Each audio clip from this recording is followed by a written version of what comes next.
Hello and welcome. Good evening, good morning, good afternoon to wherever you are. We are meeting again today for another episode of Mind Explorations. And today I have with me Rebecca Wagner, who is going to tell us about the Milton model. And I'm as excited as you are because I have heard about all the language patterns, etc. And of course, they've been in my hypnotherapy training. But the Milton model itself, I don't know what that is yet or what exactly it's compromised, all of the things. So Rebecca is going to explain us all of those things, well, some of them, even in more detail. But first of all, Rebecca, hi, welcome. Good to have you. And Hello, thank you for having me. just, you're welcome. And just let us know where you're from and what you do. What is your background? So, I live about an hour north of Toronto, Canada, and my background actually is in massage therapy. So, I know the body very, very well. And it got to a point where I was like, things were happening in the massage therapy practice that just didn't make sense. And I'm like, there's got to be more to this than just the physical body. Mhm. And that's when I was like, it has to be mental. And so I started on this journey to try to find what I could do in the mindsets world to help my clients as well as myself upgrade and up level my thinking in a way that the body would heal faster because I was just doing that in a way with the massage therapy. And I came across NLP and hypnosis. Right. And I was so fascinated by it that I took it all the way. I did practitioner, I did master practitioner, I took trainer, so I'm an NLP trainer and a hypnosis trainer. I did the hypnosis training for trainer. I did it, the first time I did it actually was 2020, so I did it virtually. And then the following year, they invited everyone who did it virtually to come back to do it in person. So you got the in-person experience. Hmm. And then the following year, I was an evaluator for the trainer, the new trainers coming in. So it was really awesome to be able to get it three different ways. And it's just learning the Milton model in specific has just taken my actual language and the things I say to like this whole other level. Right. So do you mean in normal life as well, or mainly in your practice? Definitely in normal life. Like for me, it was like learning another language. Like some people learn French, some people learn Spanish, some people learn Italian. I learned Milton. Okay, so what has changed and how have you changed your language before we get into the details? So how does it change your language? Well, there's going into what the Milton model is. It's 19 different patterns. Well, I can do a little bit of history. So the Milton model was created by two men, Hmm. Richard Bandler and John Grinder, who created NLP, and they studied excellence. They studied all these different people and modeled and figured out what people did well that created success. And so they looked at things very specific, and that would be the meta model that they looked at Virginia Satir. And then they went very vague, which would be Milton Erickson with hypnosis, and that turned into the Milton model. And so with the Milton model, there is 19 patterns that they came across, and it's vague enough that it allows one's unconscious mind or their subconscious mind to go and find the answers for themselves rather than an answer being pushed upon them or an answer being like told on them. Hmm. So they studied the language patterns that Milton Erickson himself used. Is that right? Yeah. Yeah, yeah. Okay. And vague enough. Okay, explain that a little bit. So if you go too vague, if you go like all the way vague, then everyone gets lost. If it's so Hmm. vague, it's so hard to find the answer because like let's say you're just way too far up into the clouds. Although if you go vague enough where it's if you've heard of like it's just like above anomalization where it can't go Hmm. into a wheelbarrow. That was the Yeah. example they always gave. And so it's vague enough where your unconscious mind can go and find answers itself and create agreement with itself between the conscious and unconscious instead of being too vague where it just gets lost in the clouds. Hmm. Can you give me an example? Because that is a vague explanation. Sorry. It's very vague in itself, isn't it? Yeah, yeah. So for anybody who hasn't studied NLP, I haven't actually studied NLP. I do have a few bits of NLP in my hypnotherapy training, but I've never studied the full lot. So Yeah. But of course, with somebody who lives and teaches near you, that would be Mike Mandel. I've learned quite a bit about vague language and the wheelbarrow, etc. So, Yeah. but still, we do need some examples for people who might never have heard about it. Yeah, where's the sweet spot, and what would be an example that you can give to explain it a bit better? Okay, so an example of one of the patterns is it's called a tag question. So it's giving a question at the end of a statement that allows your mind to go off in search for an answer. So you could say, you can do this, or you could say, you can do this, can't you? Hmm. And adding that tag question on the end, it just allows the mind to wander and be like, yeah, I can do this. And it gives agreement to your conscious and unconscious. Or you can be like, you can do this, can't you? And you'd be like, I can do this, but I'm choosing not to. Hmm. And so that could be something that's a simple example of what a tag question is. Or another tag question could be the most known Canadian tag question is A. Right. Canadians say, I never realized how much I say A until I talk to, like, when I'm in the States and I talk to Americans, I'm like, yeah, A, or you can do this, A. Where in that sense, A is just, it's allowing you to be like, yeah, I can do this, or no, I can't do this, or whatever in that sense. So it would be like, right? Yeah, it Yeah, could is be that what? right. Yeah. Hmm. Or can you not? Hmm. You put these dishes away, can you not? Yeah. Okay, Well, I that's very can. convenient. I choose not to. All right. So, okay, the Milton model. So the 19 patterns that they came up with. So tag question is one, Is one. nominalization is one, right? No, No? nominalization is just how it's between specific and vague, essentially. So Hmm. a nominalization is something that you can't put in a wheelbarrow. So for So the instance, let's just say, like, the example was given when I was learning was like, you can put a truck in a wheelbarrow, you can put a car in a wheelbarrow, but you can't put transportation in a wheelbarrow. yeah. So that would be the normalization is that So the transportation. So it's high enough to know it's some kind of vehicle, like transport, but it's not the actual, like a truck is very specific, where mhm. So using transportation mhm. is So not. using the word transportation would be vague and truck would be very specific. Right. Yes. Okay. Hmm. Okay, and what would be other language patterns that you have in the Milton models? Milton model, maybe the most common ones. Another one.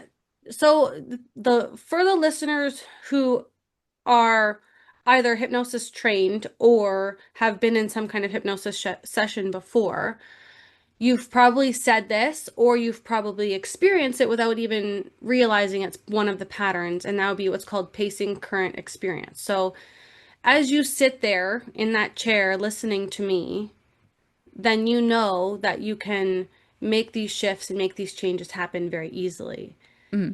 And so with that one, you're pacing the current experience where you can literally just describe what the person is doing in front of you. And it just allows them to just, relax. And Mm-hmm. that's how they can essentially start to go into trance, because it's agreement, because they know that's happening, because they're doing it and they don't even Yeah. realize it. Because the unconscious mind, like, yeah, I am sitting in this chair. Yeah, I am relaxed. Yeah, I am listening to what she's saying. And so there's that agreement between you and the person in front of you that it's okay to continue on in wherever you may go with it, because it's essentially it's another way to do rapport, right? Mm-hmm. Yeah, or removing resistance as well, correct? Yeah, Yeah. exactly. So, okay. And you were going to explain two or three different ones. You've explained two already. What's your favorite? My favorite one is it's called selectional. No, that's a different one. My favorite one is called extended quotes.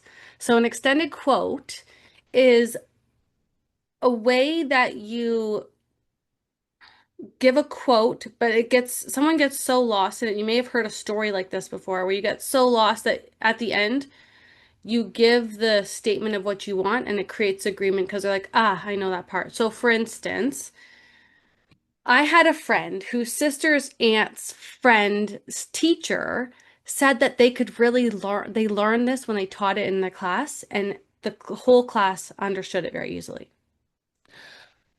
Okay. Exactly. So you You get might need lost to at the repeat that again. beginning, and it Yeah. doesn't even matter. Like you literally just make it up however it goes. But Yeah. because you get so lost, it just like lets go of that resistance, and they hear they learn this or whatever I said at the end. They learn this, and it stuck really. I don't even remember what I said. Um, the unconscious mind just goes to what the last statement was, and then Mm. it accepts that. It's like, ah, I can learn this too. Right. So doesn't even care about the middle part or the beginning of the sentence.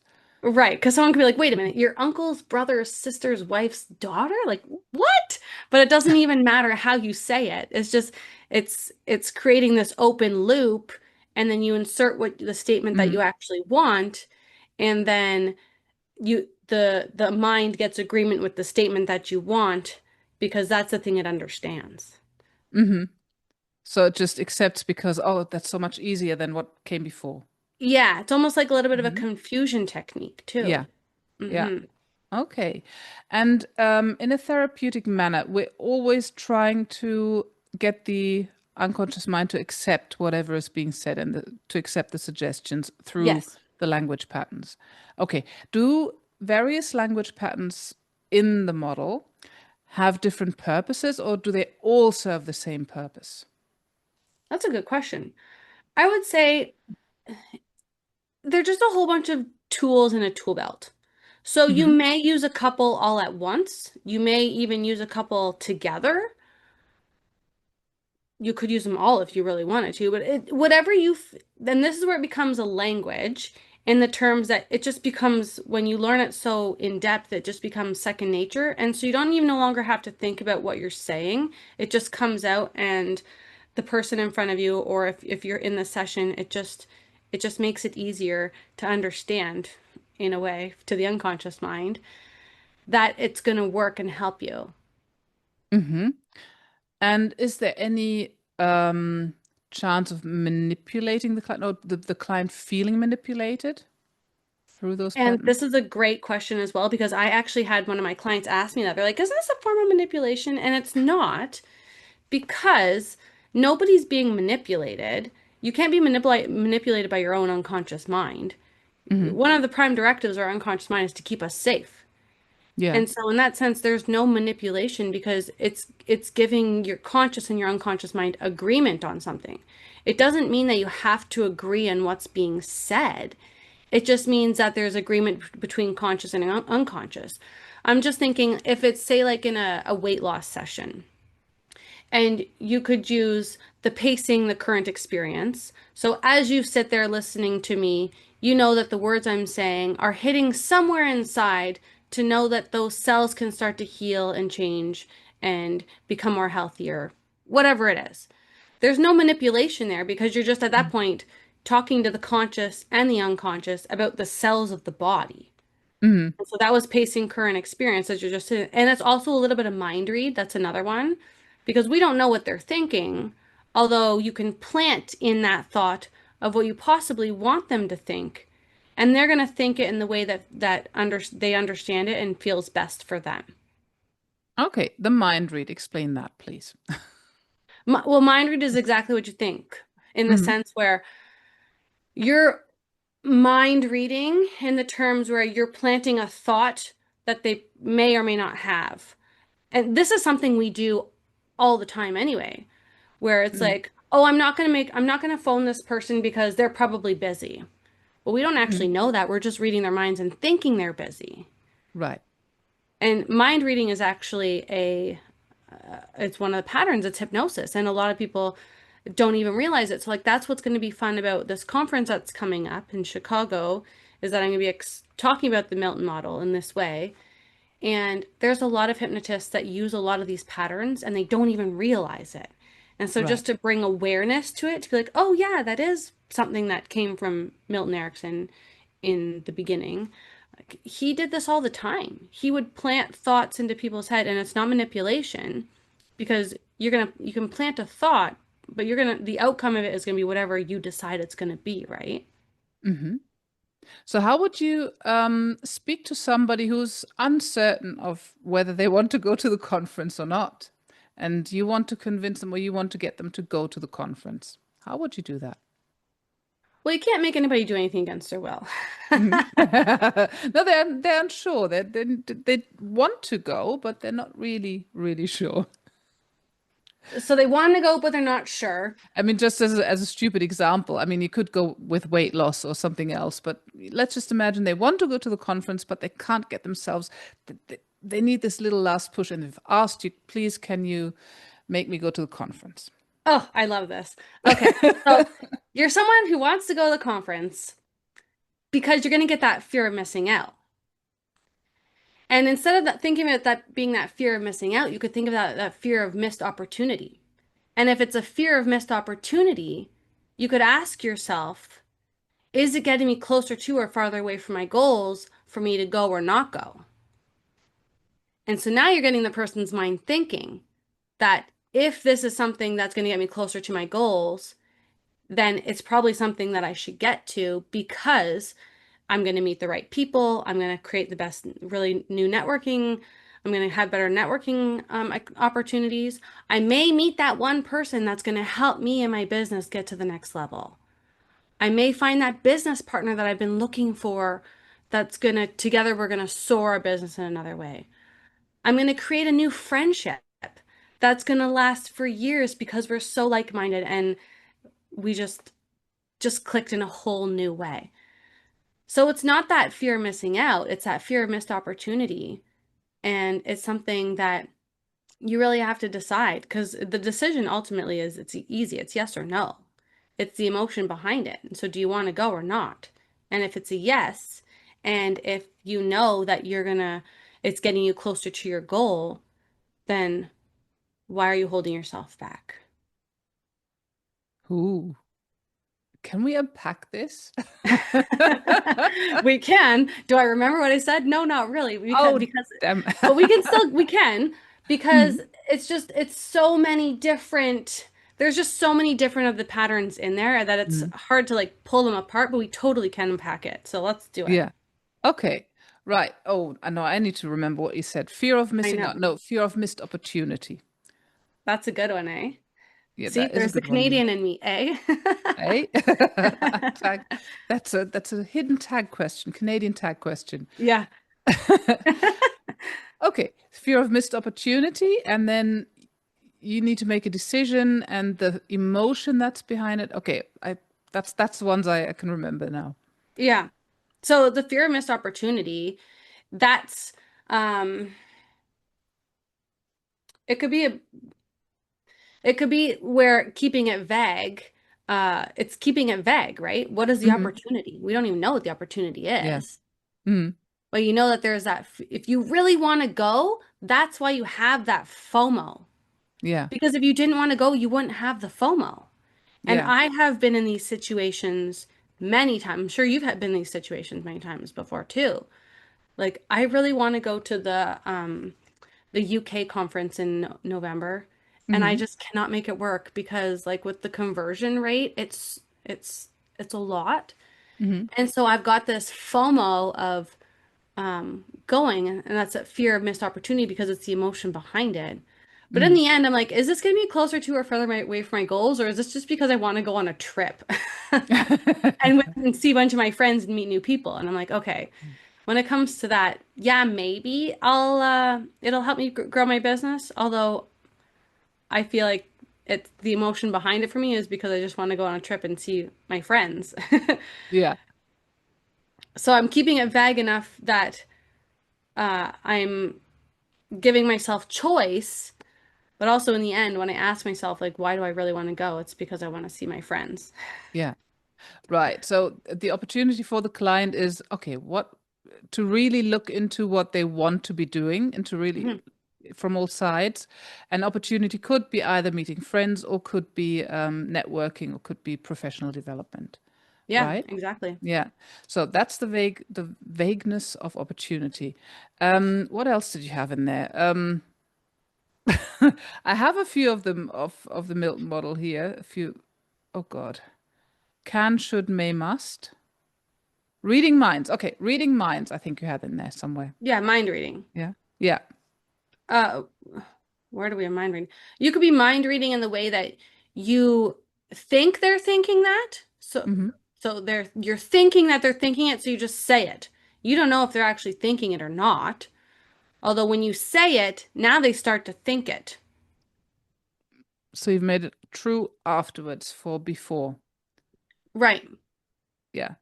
You've True made or it true. not. Yeah. Yeah. Right? And then it gets up to them to decide, do they agree with it or not? Mm. Like, yeah, I didn't think that, but that makes sense. Or, yeah, that doesn't really seem right with me. Mm. All right. Does this work with every client, or do you have clients who pick everything apart, who would see right through it, or who would be resistant nevertheless? Nevertheless, no matter whether what you try, they're still resistant. Well, you always have resistant people. Hmm. Although for me and for you as a hypnotist, by the time people come to us, they're ready for change, aren't they? Hmm. Type question. Aren't they? Yeah. And so by the time they come to us, there is this level of resistance that's like there's no resistance in a way. There's a resistance of maybe some skepticism because they've been to so many other people and done so many other things. Although they're at a point they're like, can you just please help me? Hmm. This is my last resort. I've tried everything, which is also a tag, not a tag question, is also Milton. I've tried everything. Everything? That's a generalization. Yeah. It's also a presupposition because it's a possibility. See, there's so many of Yeah, them. let's Like sometimes I get confused. let's just But continue. yeah, exactly. So it's like, oh, I've tried everything. So there's no resistance. And by the time Mm. they get to us, I would say there's very little resistance. I also do stage shows, which is Hmm. super fun. And so that's a little bit different because some of these people have never seen hypnosis before, or they're skeptical to be like, is that person's really under hypnosis? And so when it comes to that, there's lots of people that I bring up to stage and then I'll send them away because they're not deep enough in hypnosis, Hmm. or they just choose to not go. Yeah. Like I know a big one is I'm afraid to go into hypnosis because I don't want to lose control of myself, or I don't want to Yes. be under someone else's spell, or we all know these ones. But I'm like, that's actually not the case because we're all in some kind of hypnosis anyway. It's just what trance are Mhm. you under, right? Yeah. Yeah. So when it comes to using the patterns, uh, you can use them. It becomes a conversation. Nobody knows if you're using them or not because nobody knows them except for you. It's Yeah. like a little magic trick. You're like, how does this even work? And then it does, and you're like, this is so cool. Okay. So do you use the language patterns on stage in stage shows as well? Oh, absolutely. Hmm. I use it. I use it, and this is where you can use them in everyday life as well, especially with children, because they're so open to things. So you can just, for instance, you can put the dishes away, can't you? So that's a tag question. Like ask my son, and I'd be like, yeah, I can, but I'm not going to. Yeah. So that's where there's no manipulation because I've given him the choice, the option, but he can still say no. I'm like, okay, well, you're just gonna do it anyway. So sometimes you just need to redirect. Mm. Um, But yeah, like, and especially when it comes to my kids, like learning, a fun little thing, like, it's not really a Milton model thing, but it's like just, using your imagination. So it's like I get them to unzip their brains and then open up their brains every morning so that all Hmm. the learnings can go in. And I guess in a way it would be it's a form of hypnosis because we're mind reading that we're going to open our learning brains for the day so then all the learnings from the day can go in. And then usually at the end of the day, I get them to close them and zip them back up. Oh God. I have a very graphic imagination there. Okay. I do it, honestly, I do it every single morning with my kids. And as crazy as I know that they're quite smart. And I Hmm. feel like this one is one of the reasons why, because of who I am and the way I talk to my children, it Hmm. makes a big difference. Right. So what's the advantage of using the Milton model in general in hypnosis or well with NLP you would anyway, but in a hypnotherapy session, what's the advantage of including those language patterns as opposed to just breathe and relax? I think the advantage to using them is it just gives you more tools. Hmm. Because there's sometimes where some people say may have the tools like written down or like they have them in a binder and they're going through like, okay, this person has this, what can I go through? Hmm. Where it's like, let's use pacing current experience. As Hmm. you sit there and take a deep breath in and breathe out and you breathe in again, like that's just what they're doing. So the Yeah. advantage is this is where you can get rid of scripts essentially, because there are Mhm. still a lot of hypnotists or hypnotherapists that use scripts. Yes. You don't need to use the scripts if you're literally just telling them what they're doing, because then it's a form of matching and mirroring. Will Mm. be matching because you're literally matching your words to what they're saying, and then it allows that resistance to fall away because they can't deny what they're actually doing. That's true. Yeah. So, and what do you use in conjunction with Milton Model language patterns? Any other tricks in the hypnotherapy box? So before we jumped on this, we were talking Mhm. about how you had Dale on the other day. Oh, yes, Dale Dale Turnbull. Yeah. Turnbull, and he does Metaphors of movement. metaphors. Yeah. Yes. And so I had Dale on actually my podcast yesterday. That's going to go out next week. And we were talking about how the Milton model, all these patterns and metaphors, how well they go together, and Right. you can create such a great session from releasing that resistance plus the metaphors, and you can just take somebody so deep into that hypnotic state that change can happen and it can be more lasting. Hmm. That's just one of them. Like you can add Yeah. this to like so many different there's so many different techniques and tools. It's just everything adds on to each other. You know what I mean? Yeah. Yeah, it does. But what made you pick specifically the Milton model then, out of that whole toolbox? So specifically the way I got into Milton Model is at the beginning I said that I did trainer's training of NLP and Hmm. hypnosis.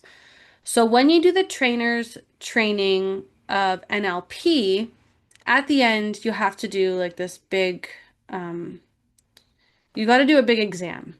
Hmm. And part of the exam is to pick two of the NLP techniques so that you can do a presentation on them. Right. And I'm like, well, I absolutely love hypnosis. So let me do something that's more hypnotic. So that's why I found the Milton model. Hmm. And so then I had to do all the studying so I could really make a good presentation to pass because I want to do the best that I can. And I'm someone who likes to be the best. Like, I like to be better than myself kind of thing. Right. So I'm like, okay, I'm going to get this. I'm going to get it down pat and I'm going to really study this and use it and learn it so I know it inside and out. Hmm. And that's when I realized it became a second language to me because I learned it so well. And my friends are like, I'd be talking to them like, Rebecca, you are literally can Milton anybody through the floor with the words that you say. And I don't even realize it anymore because I can just get somebody into such a deep trance that I'm like, hello, are you there? I'm like, and come back to now. And they're like, oh, what was that? I'm like, shoot, I just put that person so deep into trance again. So it's just fun. I just love it. And I think that's what makes it more powerful is when you really love something and you have that passion and you can just create play because play is the best form of transformation, I feel. And I just love it. It's just fun. Wonderful. Okay, and you did tell me earlier that you are offering a course on it, and the exchange on this show is if you come here and bring value, then you're allowed to promote your thing. And of course, you are at the Chicago conference, the Mid America Hypnosis Conference, this October 17th to the 19th in Chicago, Arlington Heights. If you would like to get a ticket, I'll put the link in the show notes. But also, you have a training coming up, and that is online on the Milton model only, correct? Yeah. So in November, we're going to do a 2-day training, 2 4-hour sessions, just broken up into two. And we're going to dive into the Milton model. And there's 19 patterns. So we're going to learn all 19. Day one, we're going to do either 9 or 10. And then day two, we're going to do the other 9 or 10, just depending on timing and how it all goes, so that it can become a second language for you as well. The Milton model is so powerful, and there's so many of these techniques that we're already using, just we don't put names to them or we didn't realize it was part of it. So I'm going to do a training on the Milton model, so that people can really learn it in a more in-depth way. Wonderful. And we are, as I said, we're going to put the link in the show notes or in the comment, whichever one, wherever you're watching this. Okay. Is there anything that I did not ask you that you would like to say still? I don't think so. Um, we Or talked any about it a lot. questions, guys? Whoever is online right now, if you have any questions, let us know. So just, sorry, continue. Just wanted to give them Yeah, time to put them in type. the chat there. I Yeah. do have a podcast myself. It's called the Stress to Best podcast, if anybody's interested. Um, we just bring on different guests, and we have solo episodes where we talk about different ways to decrease stress in your life because I feel that so many women are stressed. And that's what I love about the Milton Model too, is I can just talk to somebody who's like stressed and I can help Mhm. bring down their stress that day or in that way just by having a conversation with them. So, yeah, if you're interested, you can check out my podcast called the Stress to Best Mhm. Podcast on Spotify. And Yeah, yeah, my socials are Rebecca Wagner Coaching on Instagram, on Facebook. I'm more active on Instagram. Okay, no questions. I think we've overwhelmed everybody. It's a lot. And that's why I said that's why I'm breaking it into two sessions Yeah. because it's a lot. And yeah, it can be overwhelming. Hmm. So, what can people who learn the Milton model do better than those who don't? Have better conversations. Good. That's a I quick would one. say That's a plain quick and one. simple. Yeah.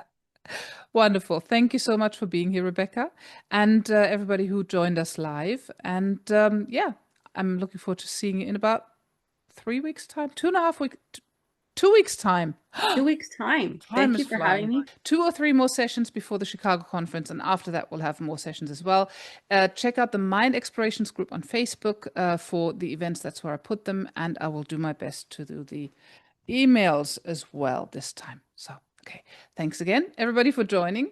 Oh, I just thought of a question. So let's just wait a second for Deirdre to put in a question. Go ahead. Okay. Good. Typing, typing. Right.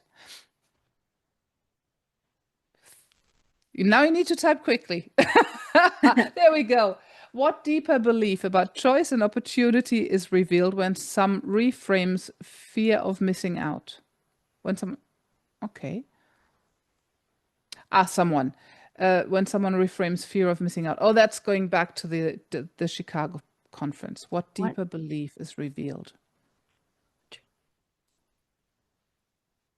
what deeper belief about choice and opportunity is revealed when someone reframes the fear of missing out? What deeper belief about choice and opportunity? It's a good question. What It I is. think for to find out what the deeper belief is, we'd have to have more of a conversation because it can go so many different ways. So finding out what is the deeper belief about where is it coming from? And it could be Mm, coming from so many different past things in your life that I think that would be better to have a conversation about to just get more information from it. yeah. Their own personal belief, I guess. Yeah, exactly. Because there's not just one deeper belief that could be. Yeah. Wonderful.